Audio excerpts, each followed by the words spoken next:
আজকের এই এক্সপ্লেনারে আপনাদের সবাইকে স্বাগত জানাচ্ছি। বাংলাদেশ অফিসিয়ালি পারমাণবিক যুগে পা রেখেছে, আর এটা নিয়ে এখন সব জায়গায় বেশ আলোচনা চলছে। তো আজকের এই আয়োজনে আমরা আসলে একটু গভীরে গিয়ে দেখার চেষ্টা করব পরিবেশ বান্ধব যে সবুজ শক্তি প্রতিশ্রুতি আমাদের দেয়া হয়েছিল, সেটা কি আসলে সাম্প্রতিক রিপোর্টগুলোতে উঠে আসা এই বিশাল খরচের সাথে জাস্টিফাইড। চলুন মূল সোর্স এবং ডেটাগুলো থেকে পুরো ব্যাপারটা একদম সহজভাবে ধাপে ধাপে ভেঙে বোঝার চেষ্টা করি। এই বিশাল অবকাঠামো আর এর পাহাড়সম ব্যয়ের অঙ্কটা দিয়ে ১৩ বিলিয়ন ডলার, হ্যাঁ ঠিকই শুনেছেন, রূপপুর পারমাণবিক বিদ্যুৎ কেন্দ্রের পেছনে খরচ হচ্ছে প্রায় ১৩ বিলিয়ন মার্কিন ডলার। এটা আক্ষরিক অর্থেই একটা বিশাল বিনিয়োগ। কিন্তু ঠিক কী কারণে এত বড় একটা সিদ্ধান্তে আমাদের যেতে হলো, চলুন সেই পেছনের গল্পটা আগে একটু বুঝে নিই। পর্ব ১, সবুজ শক্তির খোঁজ আর কেন এই পারমাণবিক প্রকল্প। দেখুন, কয়লা বা গ্যাসের বিকল্প হিসেবে গ্রিন এনার্জি বা সবুজ শক্তির বেশ কিছু অপশন তো দুনিয়া জুড়ে আছেই, যেমন ধরুন সৌরবিদ্যুৎ, বায়ুবিদ্যুৎ বা জলবিদ্যুৎ। কিন্তু আমাদের দেশের ভৌগোলিক অবস্থাটা একটু চিন্তা করুন। সোলার প্যানেল বসাতে গেলে হাজার হাজার একর অব্যবহৃত জমি লাগবে, যা আমাদের মতো ঘনবসতিপূর্ণ দেশে প্রায় অসম্ভব। অন্যদিকে আমাদের কোস্টাল এরিয়াগুলোতে সারা বছর তো আর সমান বেগে বাতাস থাকে না, তাই বায়ুবিদ্যুৎও খুব একটা সুবিধাজনক না। আর জলবিদ্যুতের জন্য খরস্রোতা পাহাড়ি নদী দরকার, সেখানে আমাদের পুরো দেশটাই প্রায় সমতল। তাই তুলনামূলকভাবে বেশ ছোট একটা জায়গায় বিশাল পরিমাণ নির্ভরযোগ্য বিদ্যুৎ পাওয়ার জন্য পারমাণবিক শক্তিটাই ছিল আমাদের কাছে সবচেয়ে প্র্যাকটিক্যাল সলিউশন। আর এর এফিসিয়েন্সি বা কার্যকারিতার কথা বললে সেটা রীতিমতো মাথা খারাপ করার মতো। পরিবেশের তেমন কোনো ক্ষতি না করে বা কার্বন এমিশন প্রায় জিরোতে রেখে এখান থেকে বিদ্যুৎ উৎপাদন করা যায়। জাস্ট একটু চিন্তা করে দেখুন, মাত্র ৪ গ্রাম ইউরেনিয়াম পুড়িয়ে আপনি যে পরিমাণ বিদ্যুৎ পাবেন, ঠিক একই পরিমাণ বিদ্যুৎ পেতে আপনার কয়লা পোড়াতে হবে প্রায় ৪০০ কিলোগ্রাম। তো বুঝতেই পারছেন, জ্বালানির এই অভাবনীয় দক্ষতার কারণে এই প্রজেক্টটাকে একটা যুগান্তকারী পদক্ষেপ হিসেবে দেখা হচ্ছিল। পর্ব ২, টাইমলাইন আর মেগাওয়াটের বাস্তবতা। বিদ্যুৎ আসলে কবে পাব? পরিবেশের যতই সুবিধা থাকুক, আমাদের তো জানতে হবে এই কারেন্ট আমরা কবে থেকে পাবো, তাই না? এই প্রজেক্টের রোল আউটটা আসলে ধাপে ধাপে হচ্ছে। পারমাণবিক চুল্লিতে জ্বালানি লোড করা তো বেশ সময় সাপেক্ষ একটা ব্যাপার। সব সেফটি আর টেকনিক্যাল ধাপ পেরিয়ে আগস্টের দিকে ন্যাশনাল গ্রিডে হয়তো মাত্র ৩০০ মেগাওয়াট বিদ্যুৎ যুক্ত হবে। এরপর আগামী বছরের জানুয়ারির দিকে গিয়ে প্রথম ইউনিটের পুরো ১২০০ মেগাওয়াট আমরা পাব। আর দুটো ইউনিট মিলিয়ে সম্পূর্ণ ২৪০০ মেগাওয়াট বিদ্যুৎ পেতে পেতে আমাদের অপেক্ষা করতে হবে সেই ২০২৮ সাল পর্যন্ত। এখন এটাকে যদি আমরা বর্তমান লোডশেডিং ক্রাইসিসের সাথে মিলিয়ে দেখি, আমাদের বিদ্যুতের মোট চাহিদা প্রায় ১৫ থেকে ১৬,০০০ মেগাওয়াট, কিন্তু জ্বালানি সংকটের কারণে এখন উৎপাদন হচ্ছে মাত্র ৮ থেকে ১০,০০০ মেগাওয়াট। তো রূপপুর থেকে যে ২৪০০ মেগাওয়াট আসবে, এটা নিঃসন্দেহে অনেক বড় একটা সাপোর্ট, কিন্তু এটা একাই যে আমাদের বর্তমানের এই বিশাল ঘাটতি ম্যাজিকের মতো মিটিয়ে ফেলবে, বিষয়টা আসলে তেমনও নয়। আর হ্যাঁ, পারমাণবিক কেন্দ্র শুনলেই তো আমাদের মনের ভেতর একটা ভয় কাজ করে, তাই না?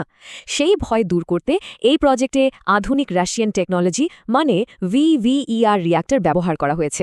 শুধু তাই না, এটা ৯ মাত্রার ভয়াবহ ভূমিকম্পও সহ্য করতে পারবে। আর বন্যার ঝুঁকি এড়াতে একে সাধারণ বন্যার লেভেল থেকে প্রায় ১৯ মিটার উঁচুতে তৈরি করা হয়েছে। পর্ব ৩, বিশাল ব্যয়ের হিসাব আর অর্থায়নের বাস্তবতা। এবার চলুন আজকের সবচেয়ে ক্রুশিয়াল পার্টে যাই, এই মাল্টি-বিলিয়ন ডলারের ফাইন্যান্সিয়াল দিকটা। এই প্রজেক্টে আমরা বিদেশি ঋণের উপর মারাত্মকভাবে নির্ভরশীল। এই যে ১৩ বিলিয়ন ডলার খরচের কথা বললাম, এর প্রায় ৯০% কিন্তু আসছে রাশিয়ার কাছ থেকে লোন হিসেবে, মানে ১১.৮৩ বিলিয়ন ডলারের একটা বিশাল ঋণ। আর ঠিক এখানেই তৈরি হচ্ছে একটা দীর্ঘমেয়াদী আর্থিক চাপ। পর্ব ৪, দুর্নীতির অভিযোগ এবং অর্থের চরম অপচয়। রিপোর্টগুলো ঘাটলে দেখা যায় এই প্রজেক্টের ফান্ডিং কিভাবে ম্যানেজ করা হয়েছে সেটা নিয়ে বিশাল সব অভিযোগ রয়েছে। বলা হচ্ছে, রাশিয়া থেকে আসা এই বিপুল অর্থ থেকে প্রায় ৫ বিলিয়ন ডলার, মানে একটু ভেবে দেখুন, দেশীয় মুদ্রায় প্রায় ৬০,০০০ কোটি টাকা। এই বিশাল অঙ্কের টাকা নাকি সরকারি বিভিন্ন মহলের মাধ্যমে আত্মসাৎ করা হয়েছে। আর এই দুর্নীতির অভিযোগগুলো এতটাই উদ্ভট লেভেলের যে শুনলে হয়তো আপনার কাছে রীতিমতো হাস্যকর মনে হবে। প্রজেক্টের স্টাফদের থাকার জন্য যে বিল্ডিং বানানো হয়েছিল, সেখানে একটা সাধারণ বালিশ, পর্দা কিংবা খাট কেনার বাজেটও এত আকাশচুম্বী দেখানো হয়েছিল যে সেটা রূপকথার গল্পকেও হার মানায়। এই অদ্ভুত আর অবিশ্বাস্য খরচের খবরগুলোই কিন্তু এই মেগা প্রজেক্টটাকে বারবার বিতর্কের কেন্দ্রে টেনে এনেছে। পর্ব ৫, বিদ্যুতের প্রকৃত খরচ আর সেই ভগ্ন প্রতিশ্রুতি। তো এসব দুর্নীতি আর ওভার বাজেটিংয়ের সরাসরি ইম্প্যাক্টটা কোথায় পড়ছে জানেন? সাধারণ মানুষের বিদ্যুতের বিলে। শুরুতে আমাদের কি বলা হয়েছিল? বলা হয়েছিল যে এখান থেকে আমরা মাত্র ৫-৬ টাকায় প্রতি ইউনিট বিদ্যুৎ পাব। কিন্তু এখন বাস্তবতা হলো দুর্নীতির কারণে বেড়ে যাওয়া খরচ আর লোনের ওপর ৪% ইন্টারেস্ট সব মিলিয়ে প্রতি ইউনিট বিদ্যুতের আসল খরচ গিয়ে ঠেকেছে প্রায় ১২ টাকায়, যা কিনা কয়লা বা গ্যাস পুড়িয়ে তৈরি করা বিদ্যুতের দামের প্রায় সমান। পর্ব ৬, ঋণের বিশাল বোঝা আর ভবিষ্যতের সংকট। আর দিন শেষে এই বিশাল আর্থিক দায়ের বোঝাটা কিন্তু সরাসরি ট্যাক্স পেয়ারদের ঘাড়ে এসে পড়ছে। হিসাব বলছে ২০২৮ সাল থেকে এই রাশিয়ান লোন শোধ করা শুরু করতে হবে আমাদের, আর আগামী ২৮ বছর ধরে প্রতি বছর আমাদের গুনতে হবে প্রায় ৬,৫০০ কোটি টাকা।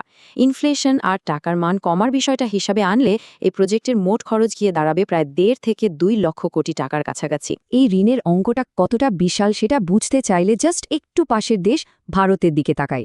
তারা নিজেদের ইউনিভার্সিটিগুলোতে রিসার্চ করে সম্পূর্ণ নিজস্ব টেকনোলজিতে থোরিয়াম রিয়্যাক্টর তৈরি করেছে, আর সেখানে তাদের খরচ হয়েছে মাত্র ১০ থেকে ১৫,০০০ কোটি টাকা। অথচ আমরা পুরোপুরি বিদেশি প্রযুক্তি আর ঋণের ওপর নির্ভর করে খরচ করে বসে আছি প্রায় ১.৫ লক্ষ কোটি টাকা। পার্থক্যটা জাস্ট একবার ভেবে দেখুন। পারমাণবিক যুগে তো আমরা পা রাখলাম, আর হয়তো আগামী ৬০ বছর এখান থেকে বিদ্যুৎ পাওয়ার একটা গ্যারেন্টিও তৈরি হচ্ছে।